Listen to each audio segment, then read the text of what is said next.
So Dean Ornish, the health guru, he supposedly was visiting a Swami in India on a medical retreat. He had a room full of medical students, and they were training. And he asked the Swami, what's the difference between illness and wellness? What is the difference between illness and wellness? And the Swami apparently did what I'm doing here. He wrote up on the chalkboard, illness and wellness. And he said the difference between illness and wellness is I and we. Illness is walking through life thinking about me all the time. And wellness is walking through life with the wisdom that we're part of something much, much greater than our individual experience. So the Buddha was on to this a long, long time ago. And if you'll remember, we've spoken many times about the 3 marks of existence, the 3 qualities that every phenomena in existence shares. And the 3 marks of existence are unsatisfactoriness, impermanence, and non-self. Unsatisfactoriness, impermanence, and non-self. The impermanence, you can sort of intuit that one, and unsatisfactoriness, I've always found, requires a slightly longer description. However, you eat your breakfast and before you know it, you're hungry again a few hours later. Like you can never just get happy. Like there's always some unsatisfactory quality to our existence. But non-self, what is that? Like, what does that even mean? What is he trying to impart to us with this notion of non-self?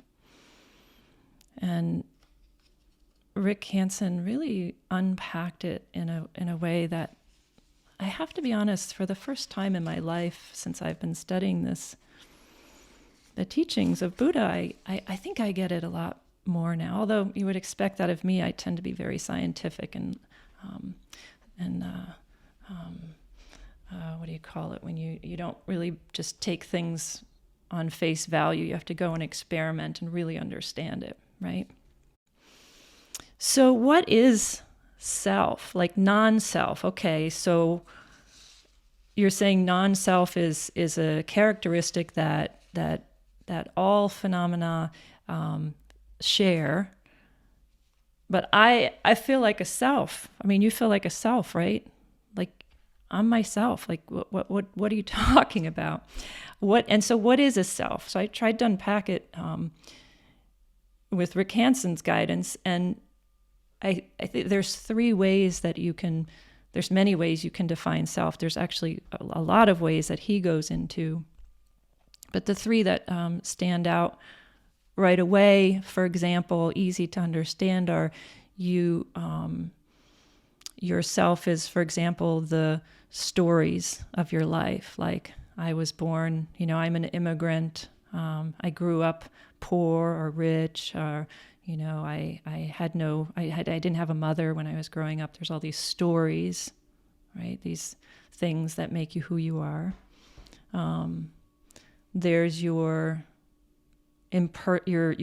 personality traits, like I'm a hardworking person. I'm a responsible person. I laugh easily, right? There's those personality aspects. But this idea of self really helps differentiate you from other people, right? It's very important to know who you are. It's important to know what makes you tick, right? And when you're in groups of people, you need to know other people's selves. Like, who are you? Oh, you're the one who's always laughing, or you're the one who gets angry quickly. So you differentiate others based on their selves. But you have this sense of self, and it's very, very helpful. For example, in relationships, you need to know who you are, and what you like, and how you're going to react, and what you value. Like, this is super important. I think this is why this concept of non-self has always eluded me. What Rick and his co-authors unpacked, however, is very helpful. The paradox is, and maybe you felt this in the meditation, and maybe you feel this in your life, the less I is involved, the happier you can be. Like when we're constricted around satisfying our own egoic needs or our own material needs, building sort of our world around us, it can feel very tight and constricted. It's right on some level. We do need to survive. We need to care for ourselves. But on another level, there's an expansiveness, there's an openness, there's a happiness that we can tap into when we think in broader terms, when we think of ourselves as part of a greater community, which a lot of people get that from volunteer work. You know, when you can reach out to others and say, you are important, I value you, I'm not the only, this self is just one of many selves. So this paradox, there's more happiness when there's less I and me and mine. So what Rick Hanson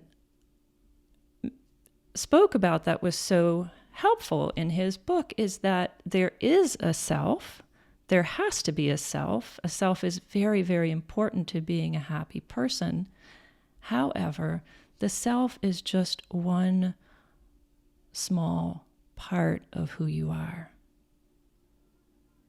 Your identity, your definition of yourself is a fraction of who you are. If yourself was all that you were, you wouldn't be here, and neither would I. If we were the director of our circus, we would have it all figured out, right? We'd say, I don't want to do that, so don't do it. Or I do want to do that, do it. Because the self is in control, and the self says, this is what I want, this is what I need, boom. But that's not how it works, right? There are all these systems and subsystems and sub-subsystems at play within this mind-body complex that make us who we are. And kind of important to notice, a lot of that we don't have immediate control over. We may never have control over many things that make us who we are. Right? When you're meditating, I don't know if you've noticed this, if you can sense this, you're meditating, you're putting your attention to your breath, for example. And the thoughts literally rise up out of nowhere. You're not asking for a thought to come, are you? I mean, if we had our way, if the thoughts really were ours, we would have perfect meditations every time. But they come up really from this mysterious place. And that's us. That's part of this mind, this person here, this mind-body complex. But it's not part of the self. It's not part of this controlling thing that we think we are. So the self is just this one small portion. Another thing, like there's so many instances of our wholeness that are not related to this notion of self and who we are and whatever. For example, one that came to me the other night was, well, there's a part of us that's very concerned about us not walking into walls. We don't walk into walls all day, maybe once a day, but in general, we avoid the walls. An integral part of who we are is at work, at play. And we're not directing that. We're not controlling that. We're not defining that. Oh, I'm a person who doesn't walk into walls. So this idea of the self as just being one portion of the completeness of who we are is very, very profound and very, very important to reflect upon. The reason being that it's very easy to become confined and constricted around our identity. One great example is, what if you define yourself as a responsible person? You put all your chips in the self pile on the bet with life. I'm a responsible person. Yep, that's who I am. And then what happens when you do something irresponsible? Now you're at war with your own identity, and it causes great suffering. What if I'm married to someone who defines himself as a responsible person, and it's wonderful. It has so many advantages in his life. And it also has pretty severe limitations when he wants to be, quote unquote, irresponsible, maybe take care of himself a little bit more than his identity of himself would allow. So there's the second thing that Rick Hanson talked about that was profound is that the self is not cast in stone. And a lot of us do that, right? We cast ourselves in stone. Something happened and it has changed us. And we believe that the change is now there forever. Forgetting that the person who was there before the change got changed by that event and is now no longer there. Like the person that you are is constantly changing based on the flow of life that's moving through your body. The self is as impermanent as anything else, as life itself.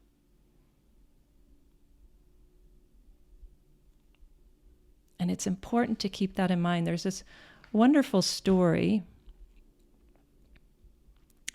it's a little vignette called "The Cup is Already Broken." The Cup is Already Broken by Ajahn Chah. Talking about impermanence. You see this goblet?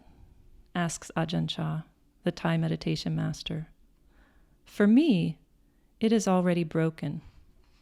I enjoy it. I drink out of it. It holds my water admirably, sometimes even reflecting the sun in beautiful patterns. If I should tap it, it has a lovely ring to it. But when I put this glass on the shelf and the wind knocks it over, or my elbow brushes it off the table and it falls to the ground and shatters, I say, of course. When I understand that the glass is already broken, every moment with it is precious.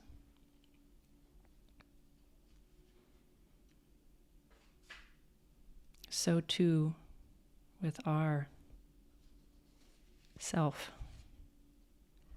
So holding that lightly, untangling ourselves from this notion of a fixed self, a fixed entity of who we are.